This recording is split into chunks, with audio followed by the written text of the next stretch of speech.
Welcome to this record mode let's play for Total War 3 Kingdoms. This video will highlight some of the differences between the two game modes, Records and Romance, which you choose from at the start of a campaign. We're going to jump into the Records mode campaign, playing as Zan, and we're 150 turns in.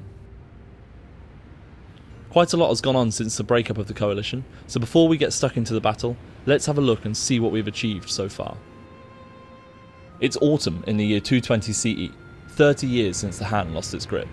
We're making a healthy profit from our trade agreements and vassals, and because we have a non-aggression pact with Liu Bei, we don't need to spend it all on securing our borders, which has allowed us to save up some cash. We'll need this cash in our supply when we start making our power plays for Emperor. Now, let's look at our vassals. First, the Duchy of Song, previously Yuan Shao, has been our vassal for a while and is now weak since his death and his son is yet to come of age.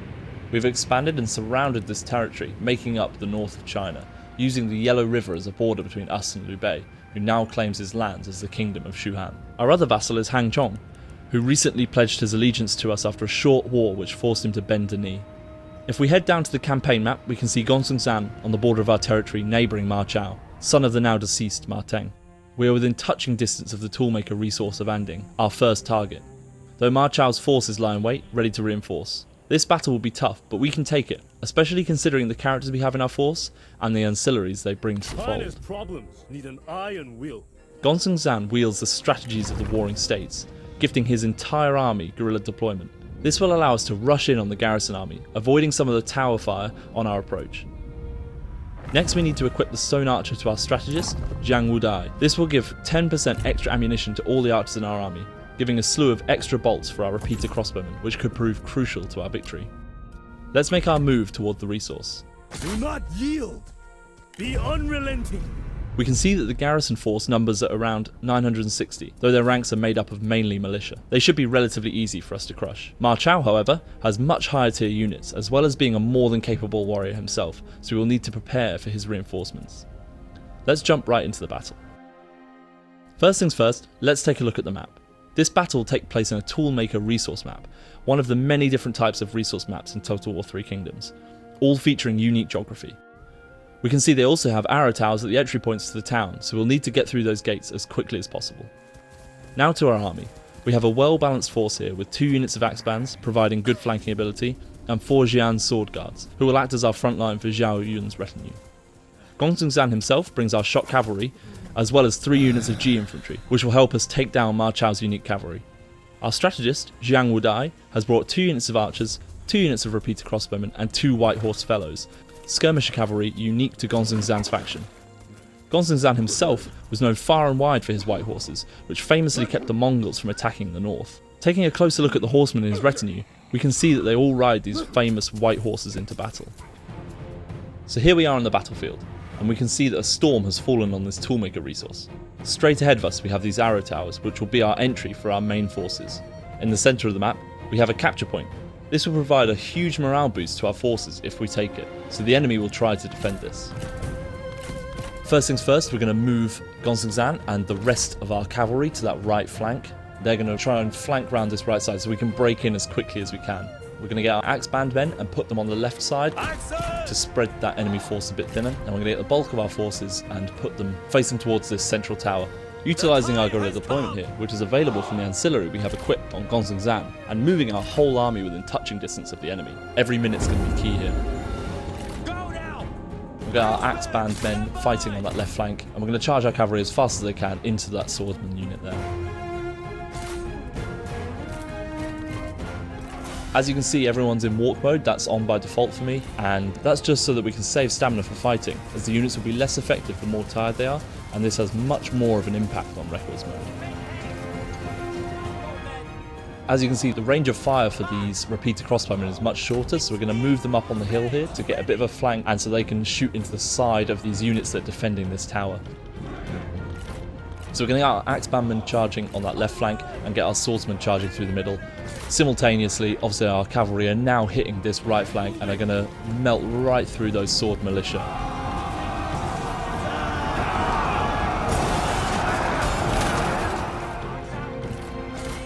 Most of the units in this garrison are militia, so they're not going to be too difficult for our cavalry to deal with, as they are heavy cavalry. Will you stun them with your handsome looks? Will you dumbfound them with your razor whip? And obviously our axemen are now making a charge, as our swordsmen have in the middle. And these guys are really going to have it in for them because they are outnumbered. Really what they're doing is just trying to distract the enemy. Obviously with our shorter range of fire, we've got our repeater crossbowmen on the right flank, and we're actually going to stop our heavy crossbowmen from fighting as they have a longer range. That will be much more useful later in the battle. So our cavalry have managed to defeat the 2 units of swordsmen and just have 1 unit of saber cavalry, which are going to be really easy for them to kill. So we're going to get our main bulk of cavalry on the right side, and we're actually going to get our White Horse fellows who are really good in melee to attack on this left hand side. Obviously they're unique to Gonzang, so we're going to utilise them in every way we can. Gonzang going in, wiping out that saber cavalry nice and quickly. As we mentioned, speed is going to be key for victory here. To battle! Come on! Surely you can do better! I dearly hope your blade is sharper than your wit. Attend! Look! The enemy run! Craven! So as you can see, our repeater crossbowmen are doing some great damage on that front flank, and we've managed to break through as they are retreating. So we'll move the rest of our forces through to destroy that last unit of swordsmen in the middle there. So our infantry are doing some great impact there. As you can see, our White Horse fellows have actually done a lot of damage to that cavalry unit, really outmatching them. And we're starting to break through now, and we'll be able to kind of form up whatever defense we decide to choose.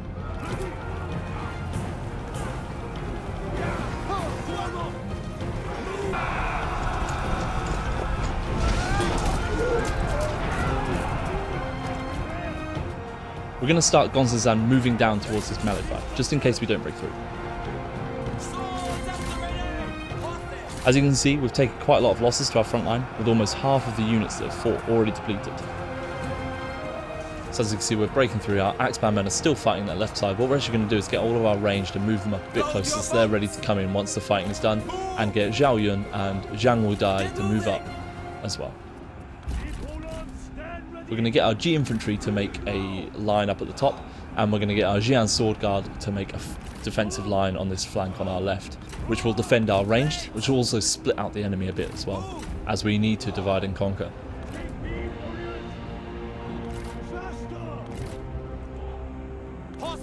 We're going to move our ranged units into the settlement now, so they can begin firing and line up our men on this left side. Get moving! March, warriors! Let's get our archers moving into the settlement to join the rest of our units, who are now lining up and taking their defensive positions, ensuring we have secure flanks. Swords! Swords drawn! Attend swordsmen! Blades prepare! Swords sharpened! Gonzang and the rest of our cavalry are walking to the back of our defence here, ensuring they regain some energy. Being in walk mode doesn't recover as quickly as standing still, but will improve it slightly. Now what we're going to do actually here is get our White Horse fellows and move them up round and try and get a flank on the infantry that are coming in with Ma Chao's army.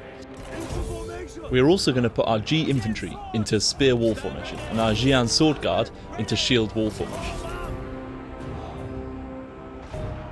This enemy swordsman unit you can see here is a currently known bug. All of the exits around them are blocked, so they can't work out where to run. We have notified Dev of this bug, so let's just put them out of their misery here.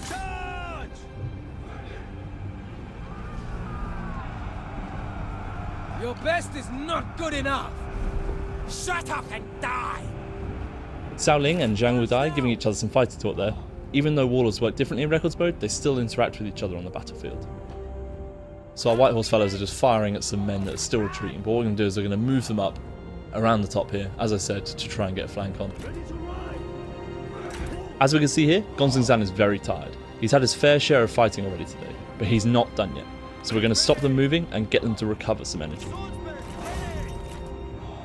Now the unit has rallied and the AI is pulling it back to regroup with other units. We can reform our line into shield wall formation, and we've got the nice little bit of rock face which is defending the centre between these two lines of infantry we've got set up. We can now see the infantry are starting to make their way through up the top of the map if you look at the top of the screen, and we'll move our range a little bit closer and see what they can do. Obviously the axebandmen are taking a lot of losses and we can't really get to them, so they are a bit of a lost cause. What we're going to do is we're going to get our ranged units to give a bit of supporting fire. To battle! and now these White Horse fellas are starting to take a bit of damage. So what we're going to do is put them in loose formation, which is obviously going to reduce the amount of damage they take and hopefully mean they can get a bit of a charge onto those heavy crossbowmen which are stuck at the back. Now, Gonzagzan and his cavalry, they're now very tired, so they're getting there. They're getting on the road to recovery. We'll just keep an eye on them and we'll use them momentarily. These Axebandmen do a great job at defending that corner. The cavalry is still recovering, and the more we wait, the more impactful they will be when we find our moment to use them. The rest of our forces are in a good position, but that's only because our White Horse fellows have drawn all the ranged fire away. We will need to start moving up soon. Our men flee the battlefield! It's really not looking good for these fellows.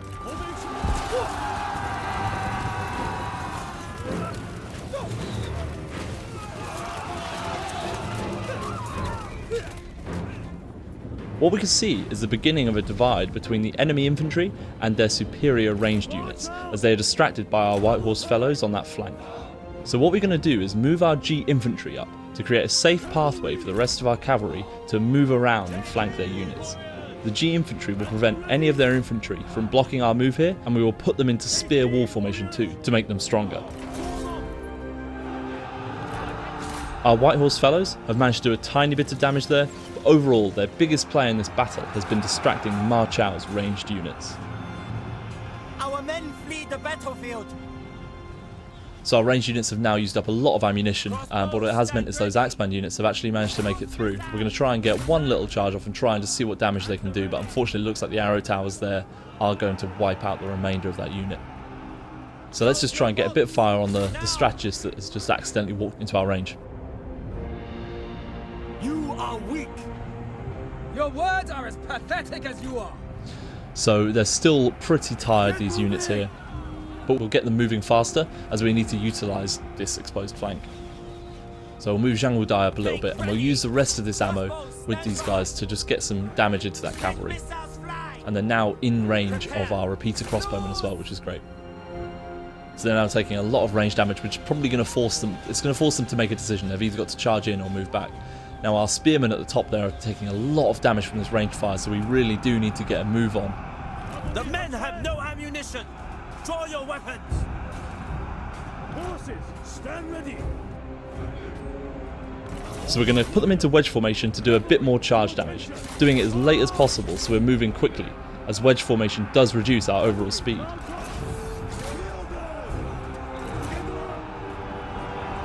Do you wear red to hide the bleeding? No! To hide the bloodstains of my foes!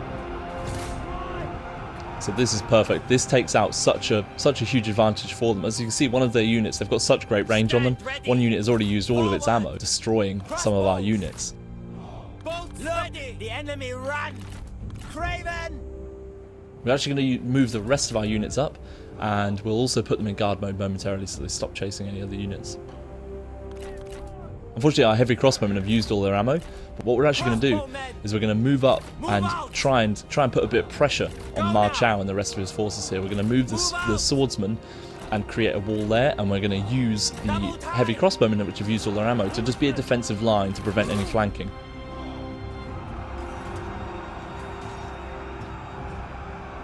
And we're actually going to take a look and see who's got the most energy here. So I think it's, Gonzagzan and Zhao Yun, and let our other guys rest and just regain some stamina before we go in for more charges, because if not, they're just not going to be as effective in battle. While these two just mop up that. They're again, heavy cavalry, so should be fine on these heavy crossbowmen. It is fun to watch you improve! Focus your efforts on the enemy, perhaps. The time has come! Take heed, warriors! Hold Our steady! men are running! The spineless cowards! So our repeater crossbowmen can start taking some shots at those swordsmen, and we're going to use our heavy crossbowmen in guard mode to try and defend this left flank, so that our swordsmen don't get overwhelmed.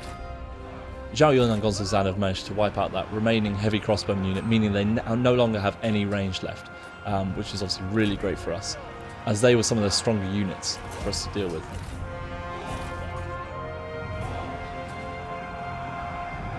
Unfortunately, our raider cavalry can go out of control and have done here. You are too pathetic to survive!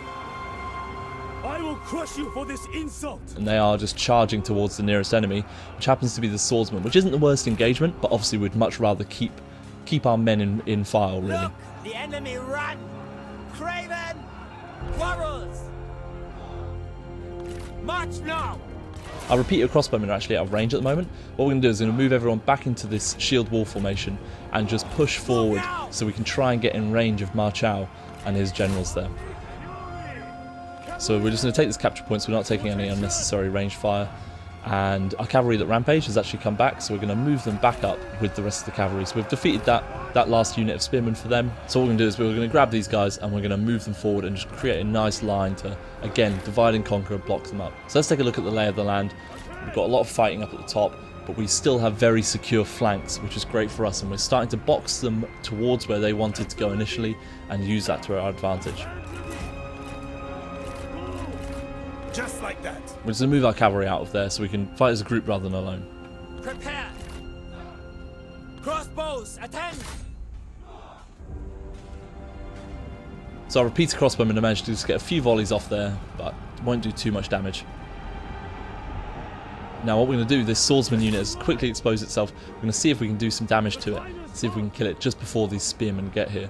They're going to need a bit of help from the rest of the cavalry to try and get through as quick as we can before this bunch of spearmen manage to make it up to us.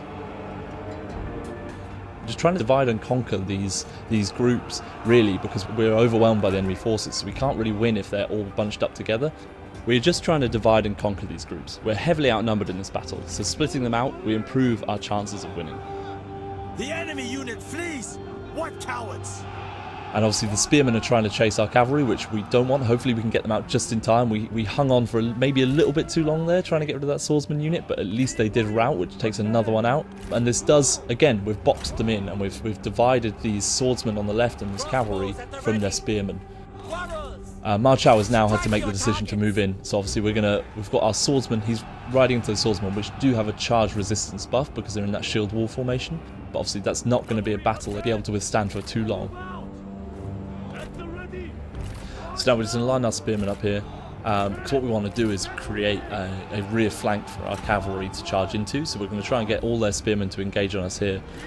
You are pitiful! Do not waste your breath. You will need it.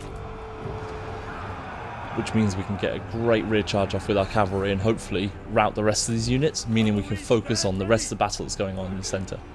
We're going to get our cavalry to flank rout back here because they actually might need to go support these sword units quicker than we think. So let's get our range guys, make sure they're firing here. It's tempting to move those swordsmen round, but what we're going to do is to protect our flank, keep ourselves secure, and make sure we don't make any silly mistakes.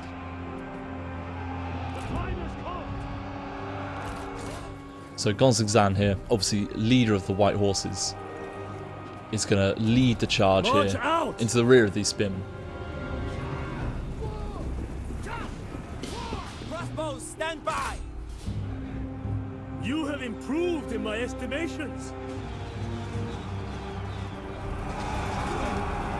Here he goes, great rear charge, none of them turned round, which is great for us, meaning obviously we're going for a bit of a hammer and anvil technique here.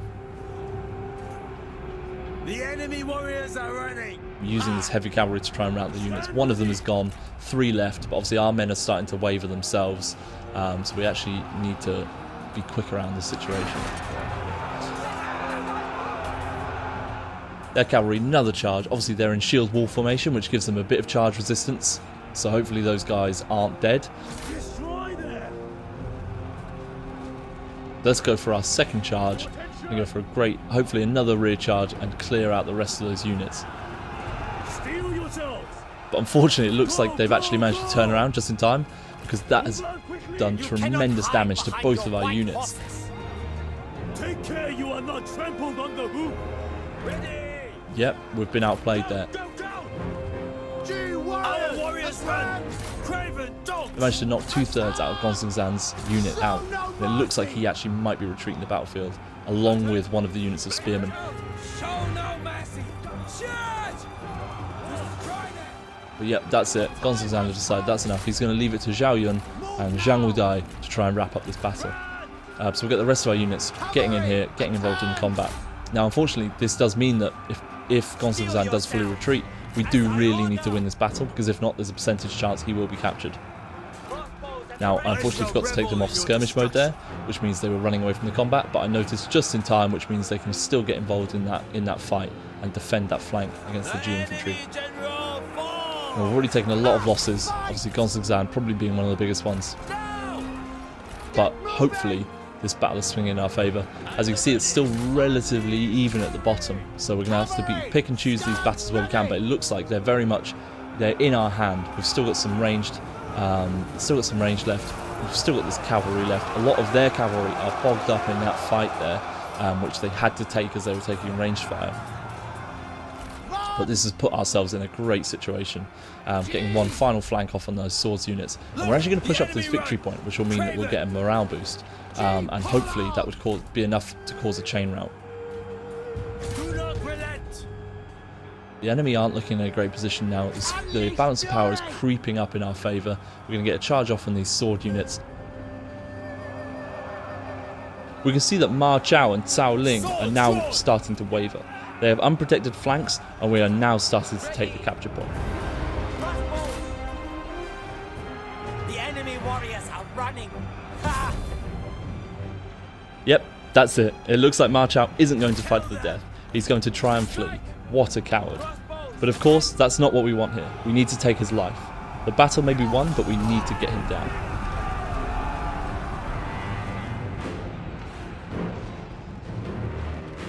Zhao Yun has managed to chase him down with the remainder of his bodyguard and deal that final killing blow to Ma Chao.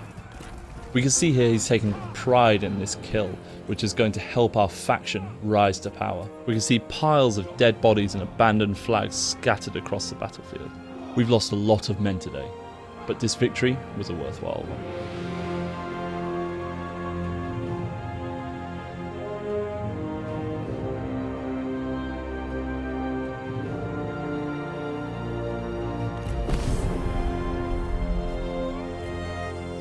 They are surplus, nothing more. Here we have the post-battle screen, and we can see the losses we took. It was a Pyrrhic victory, but a worthy one, as it starts our power plays to becoming emperor. Obviously Ma Chao's forces were absolutely decimated, and only a small force managed to escape. Everybody weighed in and got some kills, even Zhang Wudai wrapping some up at the end, even though he had a very supportive role throughout the battle. Looking closer at Ma Chao's army, we can see that him and all of his generals fell, which was our main aim.